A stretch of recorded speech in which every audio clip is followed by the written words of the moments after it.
Que faut-il pour survivre à l'impensable, pas seulement physiquement, mais mentalement? Les événements catastrophiques, qu'ils soient personnels ou collectifs, testent les limites de l'endurance humaine, laissant des cicatrices souvent invisibles mais profondes. La véritable mesure de la survie va au-delà de la simple résilience physique. Elle réside dans la capacité à naviguer dans les conséquences psychologiques, à reconstruire un sentiment de sécurité brisé et à trouver du sens dans les décombres. Cette exploration plonge dans les mécanismes qui permettent aux individus de résister et de se remettre d'un stress psychologique extrême. En puisant dans la psychologie du traumatisme, des récits de survie bouleversants et des stratégies d'adaptation fondées sur des preuves, nous découvrons l'interaction entre la force mentale, le soutien extérieur et la résilience adaptative. En examinant comment les gens endurent l'insupportable et en émergent parfois plus forts, nous obtenons un aperçu de la capacité universelle de l'être humain à guérir, s'adapter, finalement, survivre. Face à un danger extrême, le cerveau active des réponses de survie primaires: lutte, fuite, sidération et soumission, fight, flight, freeze, fawn. Ces réactions ne sont pas des signes de faiblesse mais des mécanismes d'adaptation profondément ancrés, conçus pour maximiser les chances de survie. La lutte prépare le corps à affronter la menace, la fuite déclenche l'évasion, la sidération immobilise pour éviter d'être repéré, et la soumission pousse à apaiser l'agresseur. Chacune de ces réponses a sa raison d'être, mais lorsque la menace disparaît, le cerveau peut avoir du mal à se réinitialiser, laissant les survivants bloqués en mode survie. La neurobiologie du traumatisme révèle comment un stress prolongé remodèle le cerveau. L'amygdale, système d'alarme du cerveau, devient hyperactive, lançant des avertissements incessants même dans des environnements sûrs. Pendant ce temps, le stress chronique peut rétrécir l'hippocampe, altérant la consolidation de la mémoire et laissant les souvenirs traumatiques fragmentés et intrusifs.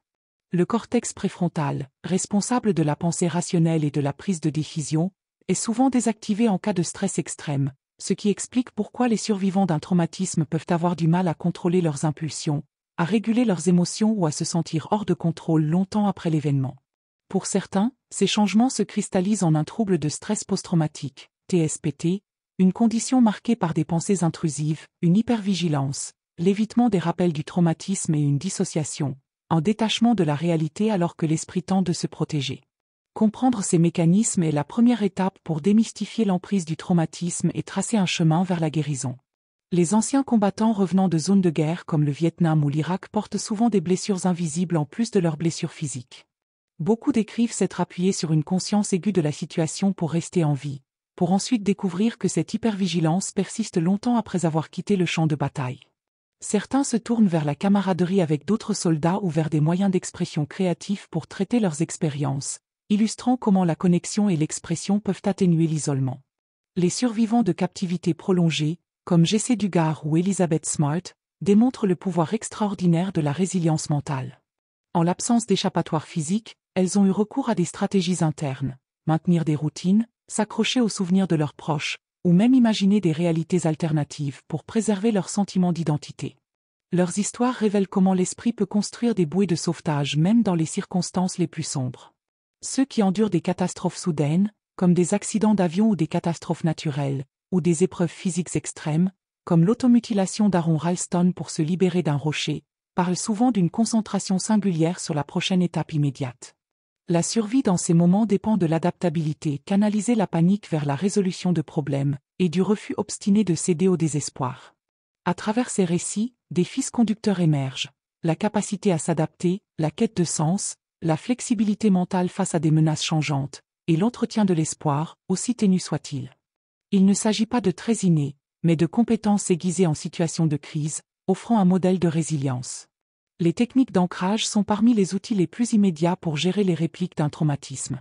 Ces méthodes ancrent l'esprit dans le présent, contrant la dissociation ou la panique en redirigeant l'attention vers le monde physique. La technique 5-4-3-2-1, par exemple, consiste à nommer 5 choses que l'on peut voir, 4 que l'on peut toucher, 3 que l'on peut entendre, 2 que l'on peut sentir et 1 que l'on peut goûter. De même, se concentrer sur le rythme de la respiration ou la sensation des pieds sur le sol peut ancrer un esprit en spirale dans la réalité.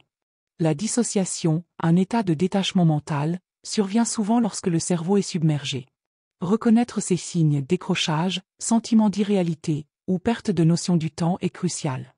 Les techniques d'ancrage, comme toucher un objet texturé ou écouter une voix préenregistrée, peuvent ramener doucement les survivants dans leur corps. La régulation émotionnelle, pierre angulaire de la thérapie comportementale dialectique, TCD, offre des compétences pratiques pour naviguer parmi des sentiments intenses. Nommer les émotions réduit leur volatilité, tandis que les techniques de tolérance à la détresse, comme une respiration rythmée ou l'apaisement par les sens, créent un espace entre le stimulus et la réaction. L'action opposée, adopter délibérément des comportements contraires aux impulsions destructrices, peut reprogrammer les réponses habituelles. La restructuration cognitive remet en question les pensées déformées qu'un traumatisme implante souvent. Les survivants peuvent croire qu'ils sont définitivement brisés ou responsables de leur souffrance. En examinant les preuves pour et contre ces croyances, ils peuvent cultiver des récits plus réalistes. J'ai survécu, donc je suis adaptable, ou mes réactions sont normales face à des événements anormaux. La guérison d'un traumatisme est rarement linéaire. Les rechutes, flashbacks, fermetures émotionnelles ou peurs ressurgissantes ne sont pas des échecs mais font partie du processus. La guérison oscille entre progrès et recul, et l'autocompassion dans ces moments est vitale. Certains survivants connaissent une croissance post-traumatique, un phénomène où l'adversité nourrit une empathie plus profonde, un but renouvelé, ou un changement spirituel. La recherche montre que ceux qui cherchent activement un sens en demandant « Pourquoi cela est-il arrivé et comment puis-je vivre avec ?» émergent souvent avec une clarification de leurs valeurs ou une envie d'aider autrui. La thérapie peut être un catalyseur de cette transformation. Des modalités comme l'EMDR, désensibilisation et retraitement par les mouvements oculaires, aident à retraiter les souvenirs traumatiques, tandis que l'approche somatique traite le trauma stocké dans le corps. La thérapie cognitivo-comportementale, TCC, arme les survivants pour recadrer les pensées inadaptées. Un soutien professionnel est particulièrement crucial lorsque le traumatisme perturbe le fonctionnement quotidien, lorsque les cauchemars envahissent le sommeil, que la confiance semble irrémédiablement brisée, ou que le monde paraît perpétuellement dangereux. La résilience n'est pas réservée aux urgences, c'est un muscle que l'on renforce à l'avance. Constituer une boîte à outils mentale peut impliquer des pratiques quotidiennes de pleine conscience pour améliorer la conscience de soi, ou le maintien de routines favorisant la stabilité. La santé physique, sommeil, nutrition, mouvement impactent directement la force psychologique, créant un tampon contre le stress. Les liens sociaux agissent comme une bouée de sauvetage avant, pendant et après les crises. Les communautés, qu'il s'agisse d'amis, de familles ou de groupes de soutien, offrent validation, aide pratique, et le rappel que la souffrance n'a pas à être portée seule. L'isolement, au contraire, alourdit le fardeau du traumatisme. L'exposition contrôlée à un stress gérable, comme parler en public ou des entraînements sportifs intenses, peut immuniser contre un futur débordement. En affrontant volontairement l'inconfort, les individus bâtissent la confiance en leur capacité à tolérer la détresse. Enfin, la recherche de sens à travers l'écriture, l'art ou le récit permet aux survivants d'intégrer le traumatisme dans leur histoire de vie sans en être définis. Réécrire son histoire, c'est déclarer « Ceci m'est arrivé, mais je suis aussi bien plus que ce qui est arrivé ».